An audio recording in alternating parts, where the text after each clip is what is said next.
देखिए आज हमें धारावाही वृत्ताकार कुंडली के केंद्र पर चुंबकीय क्षेत्र की तीव्रता निकालनी है। ये जो प्रश्न है ये आपके बायो-सेवर्ट नियम का एक अनुप्रयोग है। अपन ने बायो-सेवर्ट नियम पढ़ा था ना इससे पहले, उसमें जो सूत्र निर्मित उत्पन्न किया था अपन ने, उसी सूत्र की सहायता से अपने को डेरिवेशन को करना है। अपन प्रश्न में क्या बुक लगाया है, सबसे पहले उस पर ध्यान देना पड़ेगा।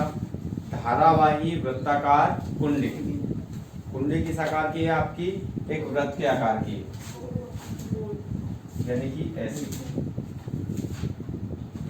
है ना।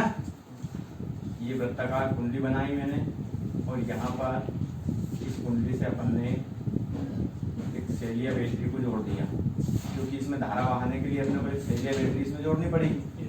अब इसमें धनशिरा इधर है तो इसमें धारा इधर की ओर बहेगी, इधर इधर से इधर बहती हुई और यहाँ पर आ जाएगी, ठीक है ना।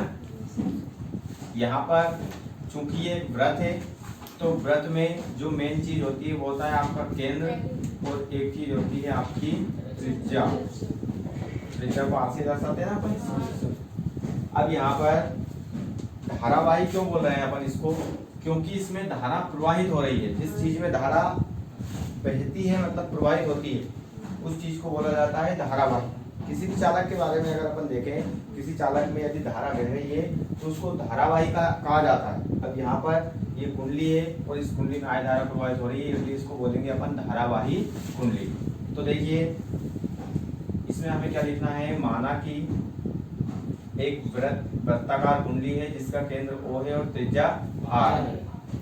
इसमें आय धारा प्रवाहित हो रही है, जिसके कारण इस कुंडली के केंद्र पर चुंबकीय क्षेत्र की तीव्रता हमें ज्ञात करनी है। अब केंद्र पर निकालनी है। ये तो हो गया कि इस आय धारा के कारण आपको इसके केंद्र पर चुंबकीय क्षेत्र की तीव्रता ज्ञात करनी है। अब इसके बाद में मान लिया जाए कि इस कुंडली पर AB, BC, CD ऐसे छोटे छोटे इस कुंडली पर अल्पांश स्थित है। आपको पता है कि ये जो लाइन होती है, ये वाली लाइन एक वृत्त के लिए क्या भूमिका निभाती है, वृत्त की परिधि की। इसको बोला जाता है वृत्त की परिधि। मतलब ये आपकी वृत्ताकार कुंडली है तो ये इसकी परिधि कहलाएगी, और इसकी परिधि पर आपके छोटे छोटे अल्पांश हैं, एक AB, एक BC, एक CD। इस प्रकार से और भी आगे बहुत सारे अल्पांश हो सकते हैं। तो माना कि एक धारावाही वृत्ताकार कुंडली है जिसका केंद्र O है तथा त्रिज्या R। इस कुंडली में आय धारा प्रवाहित हो रही है, जिसके कारण, क्योंकि देखिए यहाँ पर अपन चुंबकीय क्षेत्र की तीव्रता ज्ञात कर रहे हैं, उसका कारण क्या है, उसका कारण है धारा I। क्योंकि चुंबकीय क्षेत्र उत्पन्न किसके कारण होता है, धारा के कारण। जब भी किसी चालक में अपन धारा उत्पन्न करते हैं या धारा बहाते हैं तो उसके चारों ओर चुंबकीय क्षेत्र उत्पन्न हो जाता है। उस चुंबकीय क्षेत्र की तीव्रता को अपने को इस केंद्र पर ज्ञात करना है। तो यहाँ पर मान लिया जाए कि माना कि इस कुंडली की परिधि पर AB, BC, CD ऐसे छोटे छोटे अल्पांश है, और इन अल्पांशों के कारण इसके केंद्र पर चुंबकीय क्षेत्र की तीव्रता। तो बायो-सेवर्ट नियम में अपन ने एक अल्पांश के कारण चुंबकीय क्षेत्र की तीव्रता का सूत्र क्या निकाला था, dV बराबर μ0/4 पाई I dl sin theta upon में r। एक अल्पांश के कारण किसी भी बिंदु पर चुंबकीय क्षेत्र की तीव्रता का सूत्र आपका ये होता है।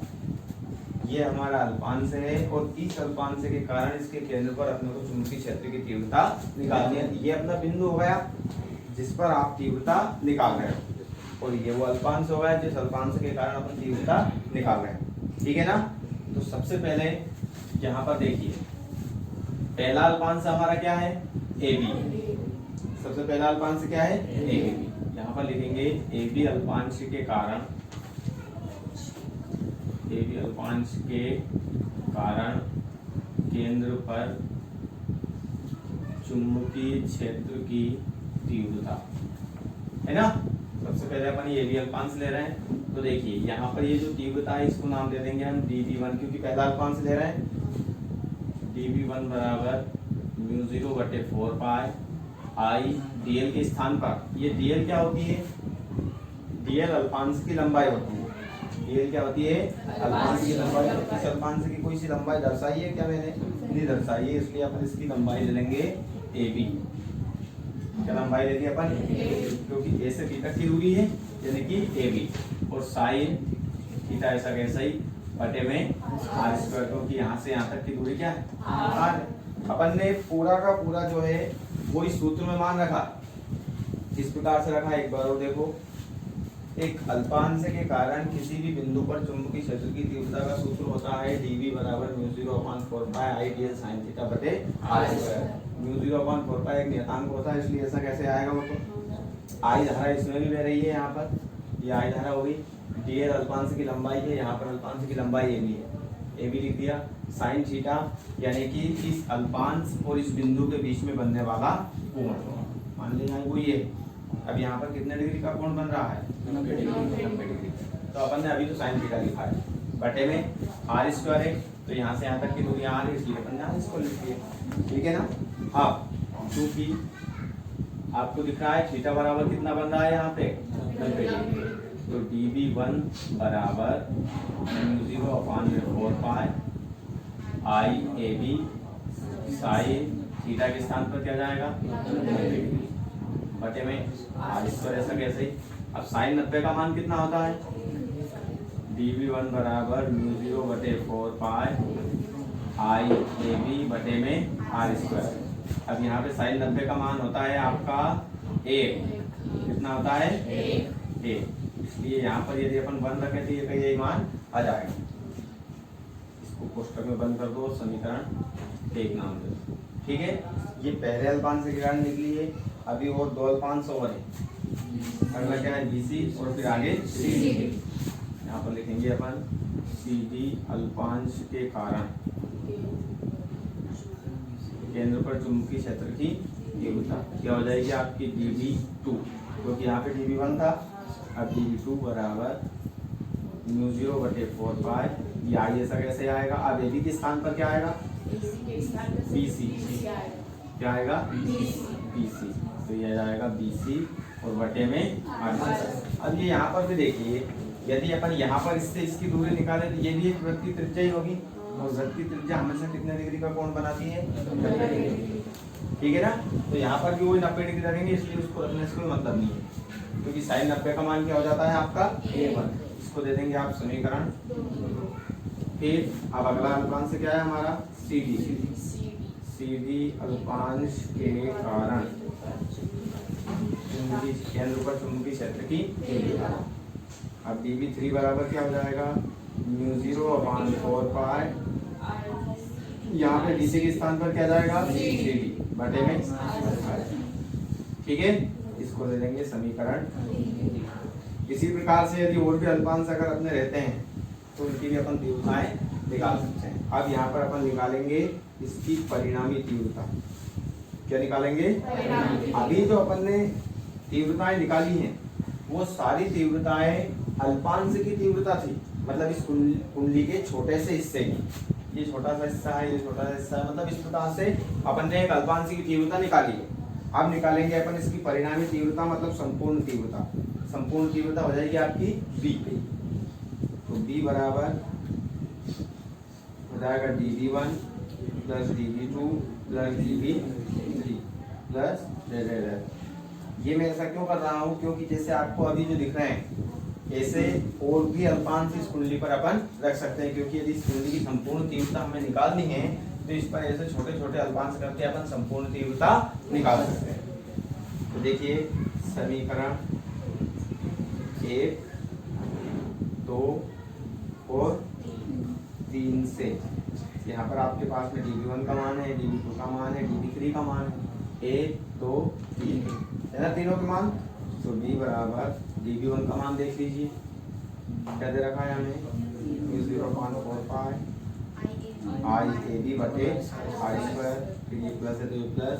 dV2 का मान ये वाला है 0/4 पाई I BC बटे आर स्क्वायर। फिर अगला dV3 है ना, 0/4 पाई I BC बटे आर स्क्वायर। रखिए सभी के मान प्लस। अब B बराबर, इनमें देखिए थोड़ा सा mu 0/4 pi I upon R square, mu 0/4 pi I upon R square, mu 0/4 pi I upon R square. सभी में आ रहा है। तो इसका मतलब हम इसमें से mu 0/4 pi I upon R square common ले सकते हैं। क्या बचेगा यहाँ पर? ए बी प्लस यहाँ पर प्लस यहाँ पर प्लस डेरिवेटिव। अब देखिए